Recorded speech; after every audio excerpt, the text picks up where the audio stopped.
You didn't steal. You didn't kill anyone. You just owe money. Imagine a city where poverty is a crime, where a piece of paper with numbers on it weighs more than a human life, where doors close behind you and there's no way out. They don't scream here. Here they disappear slowly. Iron bars, damp stone walls. The air smells of sweat, disease, and hopelessness. You hear a cough. It doesn't stop. Someone nearby no longer moves, but the guards don't hurry. You're alive, for now. But every day here is a struggle with hunger, cold, and your own body. Because in this place, you don't sit down to get out. You sit down until you break. Could you survive that? When poverty becomes a crime. Here it all begins before the bars, before the doors, before the locks, before the steps of the guard in the corridor. It begins with a number, a small one, on paper, an amount that seems ordinary today, but then could break a life. London, late 18th, early 19th century. A city that grows faster than people can survive. Factories, debts, rent, food, diseases. You work, but it's not enough. You get sick, and it's already too much. There is no airbag here. There is no waiting for better times. There is only a bill that you cannot pay, and a creditor who can. In this system, debt is not an economic problem. It is a moral fault. Proof that you are unreliable, lazy, dangerous. And if you can't pay back the money, the state will help the creditor, not you. Imagine the morning. You wake up not from a scream, not from a siren, but from a knock on the door. Dry, short, official. On the doorstep, not criminals, people in neat clothes. They know your name. They know the amount. They know where to take you. You try to explain. You say you'll find a job, that you've almost made an agreement, that it's temporary. But the word temporary means nothing here. They don't beat you. They don't humiliate you. They formalize you.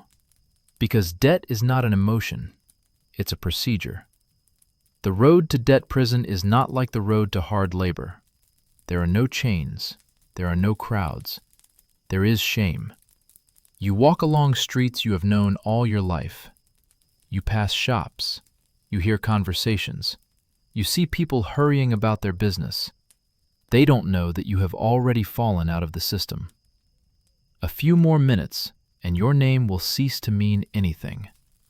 The debtor's prison building doesn't look like hell, and that's the scariest thing. It's old, massive, gray, like an administrative building, like a hospital, like a warehouse. Nothing screams, people are dying here. The door closes behind you with a dull sound, which doesn't scare you right away. It comes later. Inside, there is a smell. It cannot be described in one word. Dampness, old stone, a body, food which is not enough, diseases that have been here for a long time. The air is heavy. You breathe in and feel your lungs working differently. The corridors are narrow. The light is dim. The footsteps sound strange, as if the building is listening to you in response. They are writing you down in a book. And now you are not a person. You are a debtor. The cell. Small. Stone. No privacy. There may be others here. Men. Women. Sometimes children. No one looks surprised. This is not their first day. Someone sits staring at the wall. Someone coughs. Someone silently eats something that looks like food. You try to sit comfortably, but comfort does not exist here. And then the first thought comes. I am not here for long. It holds you. It gives strength. You don't know yet that this is the most dangerous thought of all, because the debt doesn't decrease, it grows. You pay for the cell, for food, for air, for the right to exist here. The longer you stay, the less chance you have of getting out. There is no release date in a debt prison. There is only one condition: pay. But how do you make money when you are locked up? Some people just work here, do small things, get pennies. This is not a way out. It is an illusion of movement. The worst comes at night, when the noise subsides, when all you can hear is breathing, coughing, sometimes moaning. Someone cries quietly so as not to attract attention. Someone is delusional. Someone just lies there, staring into the darkness. You start counting the days. Then you stop. Here, people die not from violence, not from torture. Here, people die slowly, from exhaustion, from infections, from the cold, from the understanding that the system is not interested in saving you. Your death is not a tragedy. It is a closed debt. And that is when real fear comes. Not a scream, not panic, but a quiet thought. What if I never get out? At this point, you begin to understand. Debt is not about money. It is about control, about an example for others, about a system that does not need living people, but obedient ones. And if you do not fit in, you are simply taken out of sight. You are still alive. You are still breathing. But now you know that this place was not made to let you go. It was made to make you disappear. Days that eat you. The first day, you are still human. The second day, you are an observer.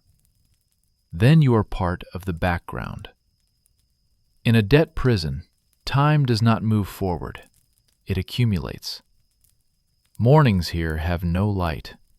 You wake up not from the sun, but from the noise of bodies trying to stretch after a night on the stone. Your bones ache. Your skin is sticky with moisture. There is a metallic taste in your mouth. You are not hungry yet. You are just empty. The food appears without ceremony, a thick, warm, gray mass, bread that crumbles at the sight, a portion that does not nourish, but reminds you that you are addicted. You eat slowly, not because it tastes good, but because you have learned to cherish every second of despair. Those who have been here longer eat faster. They know that if you don't eat, someone else will eat for you. The air in the cell is stagnant. It doesn't move, it doesn't renew, it doesn't purify. You feel how each breath becomes heavier. Coughing is the most common sound. Dry, deep, with a strain. You still try not to listen. Then you start counting. 1, 2, 3. On the fourth, you realize that this cough won't stop. Work is a word that sounds almost mocking here. You can sew, sort, drag, clean. For this, they will give you a few coins. Coins that will never be enough. But you agree, because work is movement, and movement is the illusion that you are not stuck forever. The worst thing is not hunger, and not even diseases. The worst thing is people. Those who have broken down. Those who have stopped speaking. Those who look through you as if you are already a ghost. They have been here for a long time. Their faces are erased. Their names are no longer needed by anyone. When someone falls, others are in no hurry to help. Not out of anger, out of knowledge. In the evening, the prison becomes quiet. The lights dim. The steps of the guards become rarer. And then something else is heard. The grinding of teeth. Silent prayers. Sobs that they try to drown in a rag pillow. You lie and stare into the darkness. Your eyes are open. Sleep does not come. Because at night thoughts speak louder. How long have I been here? Who remembers me? Does anyone even know I'm here? And the worst question of all, what if I'm no longer needed even externally? Illnesses don't come suddenly. They creep up. First weakness, then fever, then pain that doesn't go away. The doctor doesn't always come, and not for everyone. Here they treat those who can repay the debt. They ignore those who are no longer profitable. You see the first death in the second week. Nobody screams. Nobody gathers. Just a body that won't get up. The security guards come in. A brief glance. An entry in the book. The body is quickly taken away, as if it were garbage, which shouldn't bother others. After that, the cell becomes quieter. No one talks about the deceased. No one asks who he was. You understand the rule. If you disappear, you are gone forever.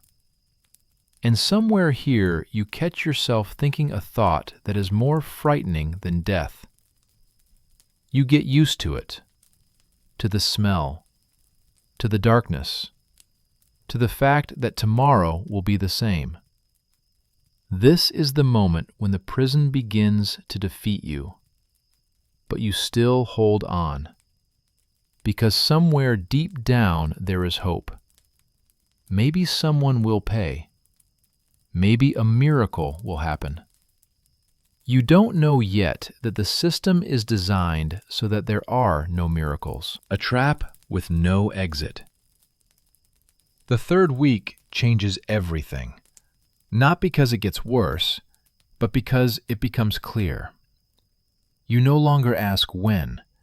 You start asking if at all. The debt that brought you here is no longer what it was on paper. It has grown.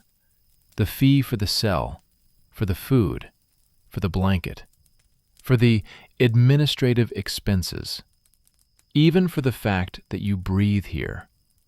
Every day is a minus. Every night is even deeper. You start counting, then you stop, because numbers are more frightening than bars. In a debt prison, there is a special kind of silence. The silence of people who understand. They no longer argue with the guards. They don't write letters. They don't ask. They sit and wait. Not dismissal. The end. This is where you notice new people. They appear rarely, and they look different. They have cleaner hands, better shoes, and a look that has not yet broken. These are not vagrants, not criminals, not professional debtors. These are ordinary people. A shopkeeper who has not survived a bad month. A wife who took on a debt after her husband died. A young artisan who was framed by a partner. They got here because of one signature. The cruelest rule of this system is that the debt is transferred. If the husband dies, the wife is responsible. If the father disappears, the children are left without protection. The system does not ask if it is fair. It asks who will pay.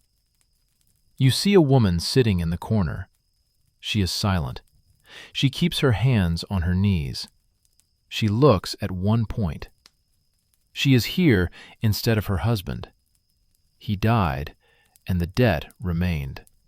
And now she is a replacement. There are children here. Not always, not many, but they are there. They don't understand why they are here. They are just there, next to illnesses, next to death, next to the silence of adults. Prison makes no exceptions. You start to hear stories, quietly, whispers, at night, about people who have been in prison for years, about those who never came out, about those who were taken away and never seen again, and about the worst, about those who came out dead. Some debt prisons allow relatives to visit, but not for free. Even dates cost money. You see a man standing by the bars. On the other side is his wife. They are silent, because any word can break him. She doesn't know what to say. He doesn't know how to ask. And between them is not bars. Between them is debt. Sometimes someone is released. It looks almost festive. A name is called. The door opens. The person comes out, and everyone looks. And then someone whispers a sum. And hope dies, because most of you will never be able to raise that kind of money. You begin to understand the main thing. This is not a prison to serve time in. This is a filter. Here they weed out those who could not be useful to the system. Here they do not re-educate. Here they clean. One night someone screams. The scream is sharp, unexpected. The security guards do not arrive immediately. When they do, it is already too late. The body lies motionless. The eyes are open. The heart could not stand it. Another debt is closed. After that, you stop dreaming of a way out. You start dreaming of not dying here. And this is the most accurate sign that the trap has closed. You are still alive. But now you know. There is no bottom in this system. There is only deeper. When the system starts to punish, there comes a point when you stop believing in chance. You look around, and you see a pattern. Those who remain silent live longer. Those who ask questions disappear faster. Debt prison doesn't just hold. It instills fear. The rules here are rarely written. They're not read out loud. They're shown. One careless move, one word at the wrong moment, one look in the wrong direction, and you find yourself in a different cell, smaller, darker, colder. This is not a solitary confinement cell in the usual sense. This is a warning. There are no screams here, no beatings, no spectacle. There is a deafening silence. There is a cold that slowly eats away your strength. There is a darkness in which thoughts begin to move on their own. You spend hours here, maybe a day, maybe more. You don't know how much time has passed, because there is nothing to cling to here. No light, no sound, no faces. Only you and your duty. After something like this, people change. They come back quieter, slower, with a look that is no longer looking for anything. The system doesn't break bones. It breaks intention. You start to notice something different. The guards behave differently with different people. With some, sharply. With some, indifferently. With some, almost respectfully. It's not about character. It's about usefulness. There are debtors who have relatives with money. There are those for whom they can still pay. They are not touched again. They are not at risk of losing them. And there are all the others, those who are here forever. You hear the story about the man who started writing complaints. He wrote neatly, without emotion, with numbers and dates. A week later, he was transferred. 2 years later, they stopped talking about him. A month later, no one remembered his name. The system does not like to be counted. One day, the guard stops by the bars. He looks at you longer than necessary, as if assessing you.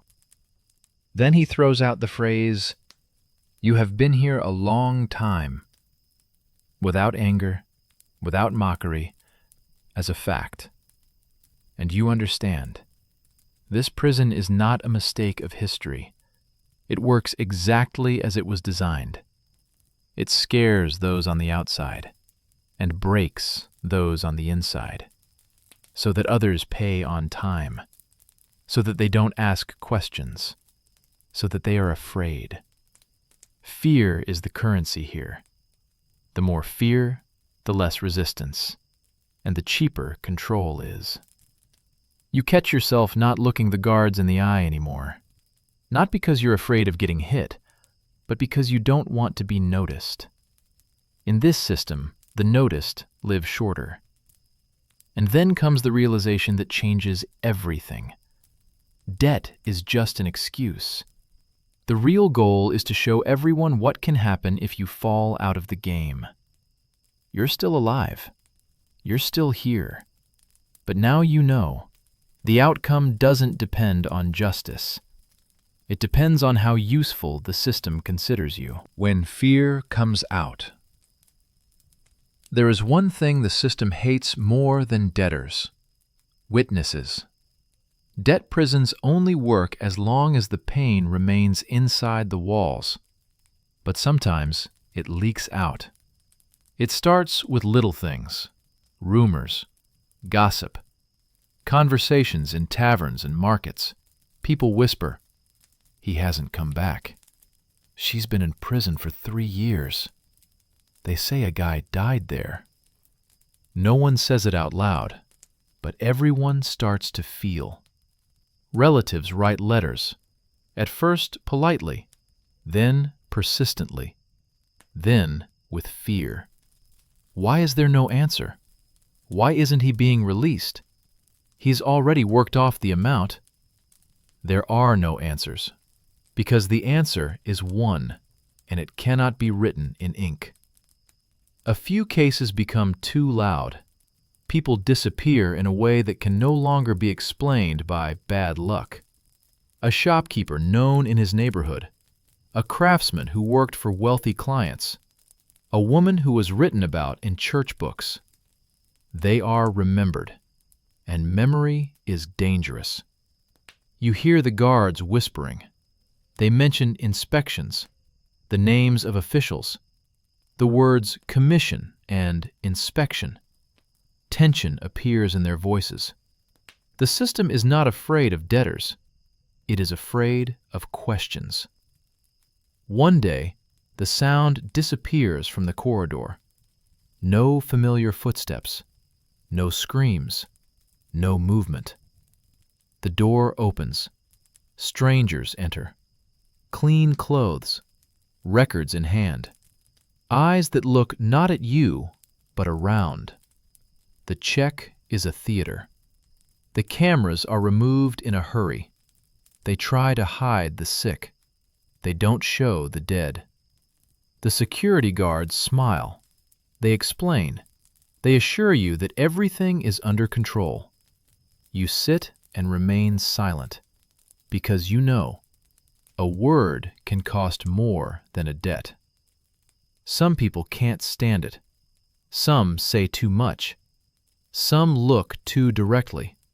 Some try to pass a note. After the check, these people are no longer visible. The system memorizes their faces. Articles begin to appear outside. Be careful. Without accusations, with hints. Conditions of detention. Excessive terms. A question of humanity. These are not accusations. These are test bullets. Inside the prison, it gets more tense. The security is tougher. The rules are stricter. The punishments are quicker. When the system starts to be looked at, it gets meaner. You feel that something is changing, not for your benefit, and not for the benefit of those around you. As if the building is shrinking, as if the air is getting thicker, as if someone decides there are too many witnesses here. And then you understand a terrible thing. If the debt prisons collapse, they won't let everyone out. They'll try to get rid of the extra ones. Because history is dangerous when it can be told by the living. You're still alive, but now the fear goes both ways. And that means only one thing. Something is coming. When traces start to disappear. Changes are not announced out loud.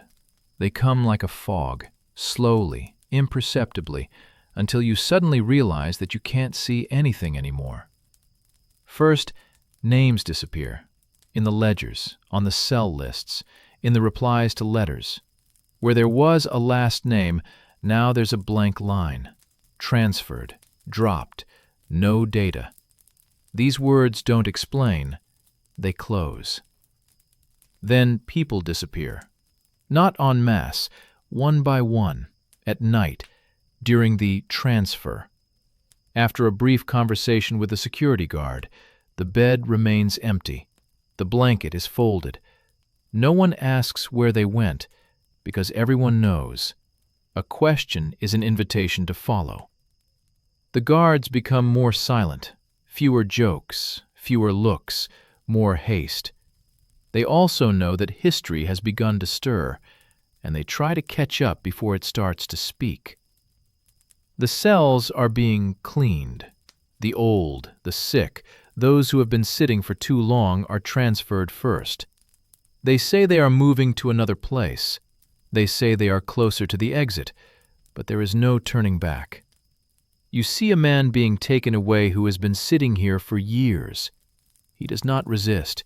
He does not even look around, as if he knows that this is not a transfer, this is the end. Things disappear too. Old records, letters, complaints. What could have been evidence is collected and burned.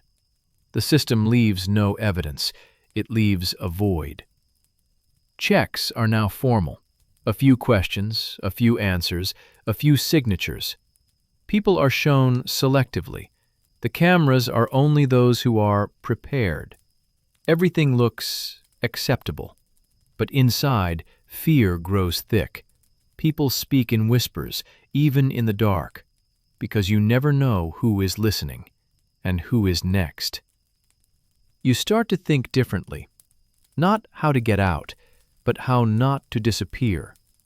You hide your gaze, you remain silent, you become invisible. Because now, the greatest danger is being noticed. One night, you hear a rush from the corridor. Footsteps, keys, death commands. Then silence. In the morning, several cells are empty. No explanation, no records. As if these people never existed. And that's when you understand the most terrible thing.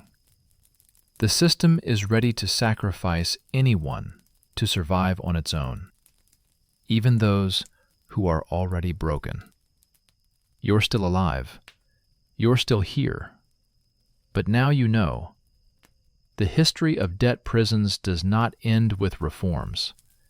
It ends with quiet disappearances. Those who dare to speak. Fear works as long as everyone is silent. But there are always those who can no longer remain silent.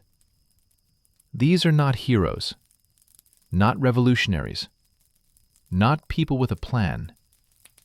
These are those who have nothing left to lose. An old debtor who knows all the corridors.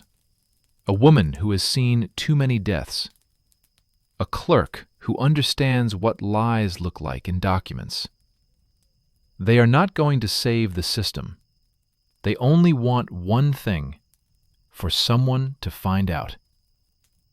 The first words come in whispers, in the dark, under the blankets, when the guards are far away. Who died? When? Under what conditions? Names, dates, places. This is dangerous information because facts are something the system cannot ignore. Letters start to leak out, not directly, through acquaintances, through bribed guards, through random hands. The paper is small, the handwriting trembles, but every word is like a blow to the wall. You see a person who was there yesterday. Today he is gone. They say he was transferred, but you know, he spoke. The system reacts quickly, too quickly. Increased surveillance, night checks, sudden searches. Blankets are turned over. Clothes are torn. Paper is searched more carefully than food, because food is not a threat. True, yes. Those who spoke disappear first. Not always immediately. Sometimes a week later. Sometimes a month later. But the end is the same. Their names disappear from the books. Their beds from the cells. Their stories are being erased. But something has already come out. Rumors become articles. Articles become questions. Questions become uncomfortable. The words debt prison start to sound different. Not like order, but like a threat. The guards are nervous. They don't know who else is talking. And that's more frightening than an open rebellion, because a rebellion can be suppressed, but whispers cannot. One evening, you hear someone being hurriedly taken away, without explanation, without time to pack. A person shouts one word, "Write it down." Then silence. And in that silence you understand. The truth is here. It cannot be stopped. But those who carried it are paying the most for it. Now there are two kinds of fear in prison. The fear of dying here, and the fear of surviving and knowing that you kept quiet. You're still alive. You're still here. But now the question is different. How long can the system keep the truth inside? When help comes too late. Changes always sound beautiful. On paper, in speeches, in statements from people who have never spent the night on a rock. Here, behind bars, they feel different. Like a breath of air that reaches the lungs when they are almost no longer working. The first signs of reforms are imperceptible. There are fewer screams in the corridors, less solitary confinement. The guards behave more restrained, as if someone ordered to be careful.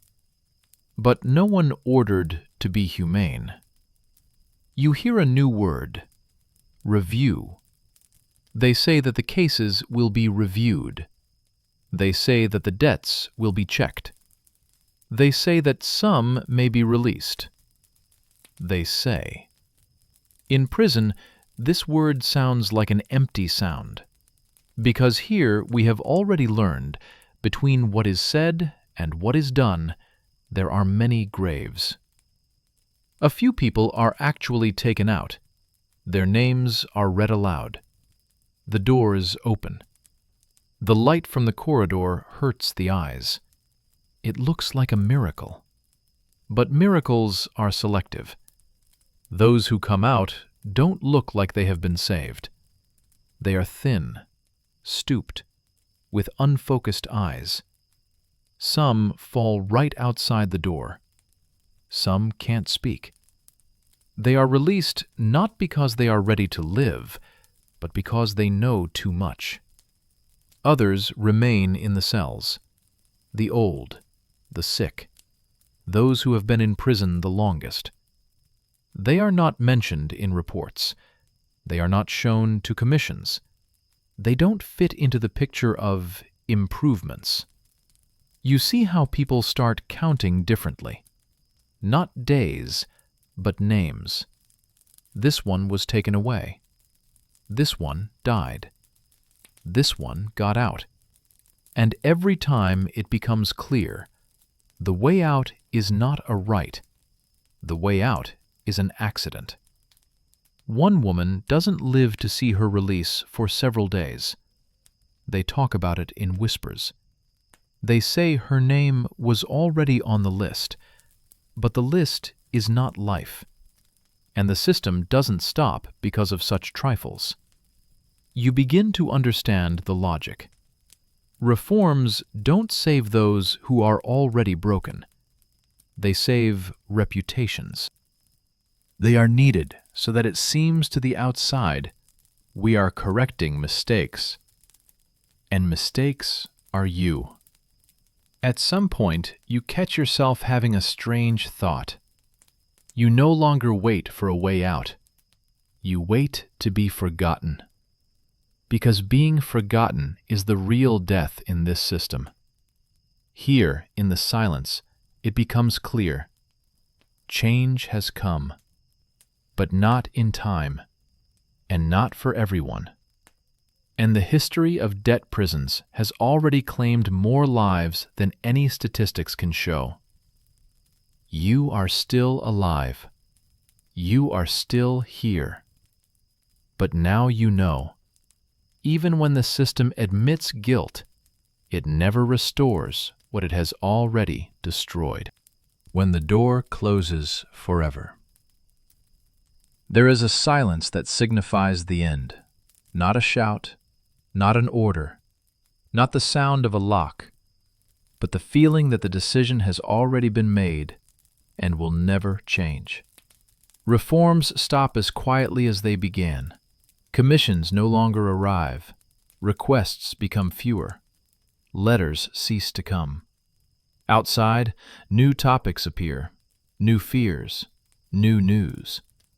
Debt prisons once again become convenient for forgetting. Inside, it is felt immediately. The guards relax. The steps are once again competent. The looks are colder. The system has understood. The storm has passed. Now it can finish what it started. Those who remain are no longer counted. The ledgers are kept formally. Names are written in any way. Dates are conditional. A person turns into a line into a formality. You see how they close individual wings. Not officially. They just stop driving there. They say it's dangerous there, that it's damp, that it's under renovation. But no one leaves that door. Illnesses are now a sentence. No checkups, no help. Not even a semblance of care. The body weakens, and the system allows it to stop. One morning, you wake up and see that the cells are emptier.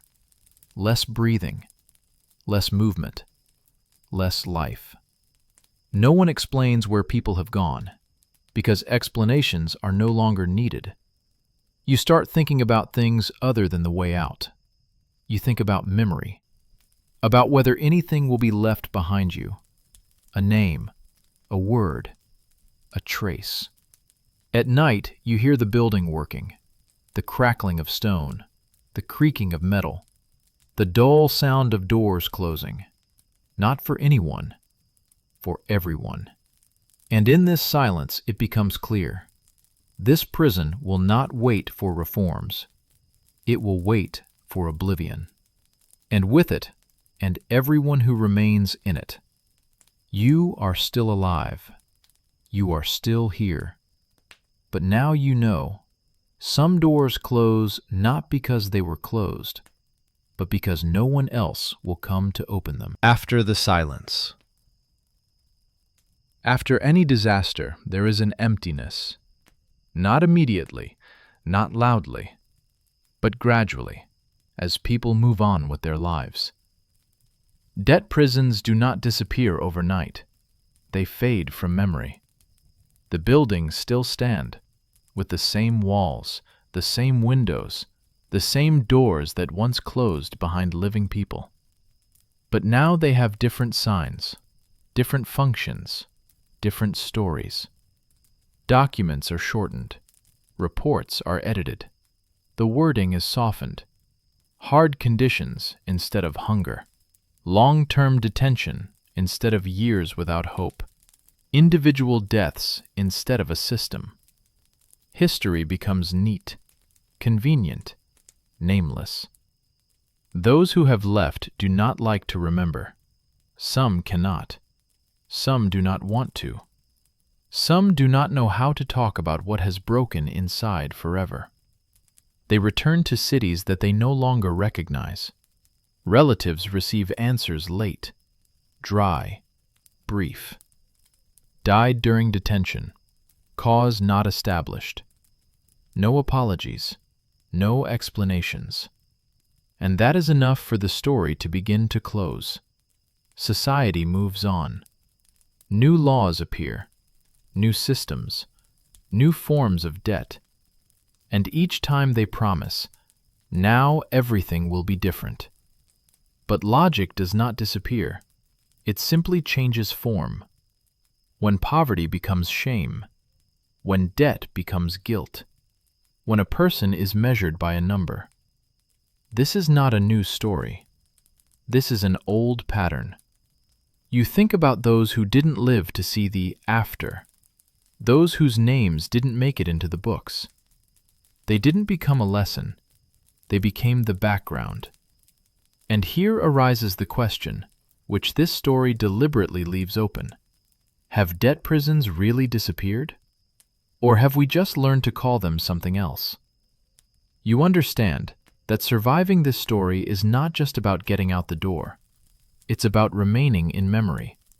Because the system fears only one thing: when the past starts talking to the present.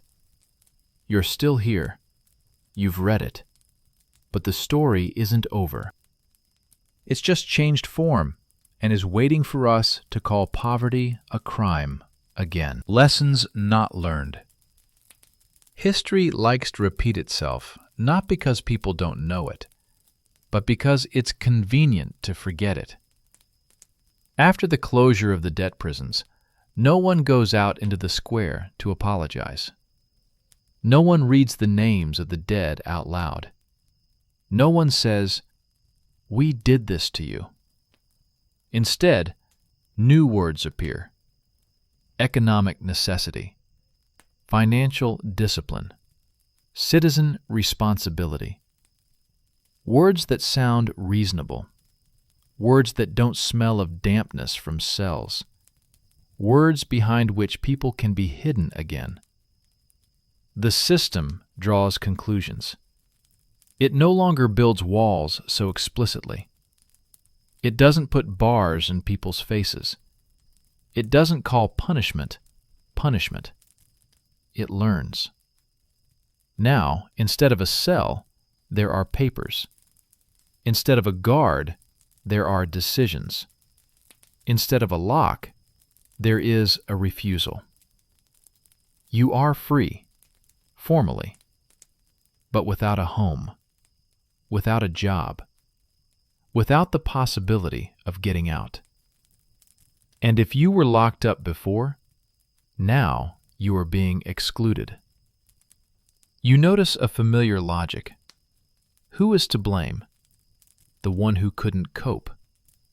Who is responsible? The one who doesn't have a reserve. Who is superfluous? The one who is easier not to see. In debt prisons, people died slowly. Today, they disappear differently. Without headlines, without commissions, without history. They simply fall out of the statistics. And it is here that it becomes clear why the past is dangerous. Because it shows that the system doesn't break. It adapts. You remember the face from that cell, not the names, not the dates, views. People who weren't criminals, who didn't want to rebel, who simply couldn't pay on time. They weren't a mistake. They were a mechanism. The story of debt prisons is not a story about the cruelty of individuals. It's a story about how easily society accepts when suffering is called order. You begin to understand the main lesson. When survival becomes a privilege and not a right, someone is bound to end up behind bars, even if the bars aren't in sight. This chapter isn't about judgment, and it's not about fear. It's about mindfulness, about how quickly we accept explanations that sound logical but cost the lives of others. Because debt prisons disappeared not because they were immoral, but because they became inconvenient. And that is a very important difference. You are still here. You are still listening. And now you have a question, which remains unanswered. What will we call necessity next time? Could you survive this? Imagine it wasn't someone else, not an abstract debtor, not a person from the archive, not a name from a yellowed piece of paper, and you. Imagine waking up in a city where there are no credit cards, no insurance, no second chance. There is only debt and the memory of a system that doesn't forget. You're not stupid. You work, you try, but you got sick, or the factory closed, or your partner disappeared with the money. And that's enough, not to be pitied, but to be removed. You're no longer a subject. You're an example for others. This is what happens when you don't cope. There were no monsters in the debtor's prison. There were no masked executioners. There was no evil with a knife. There was only a rule that never asked the question, what will happen to a person? You die there not because someone wanted it, but because it is an acceptable outcome.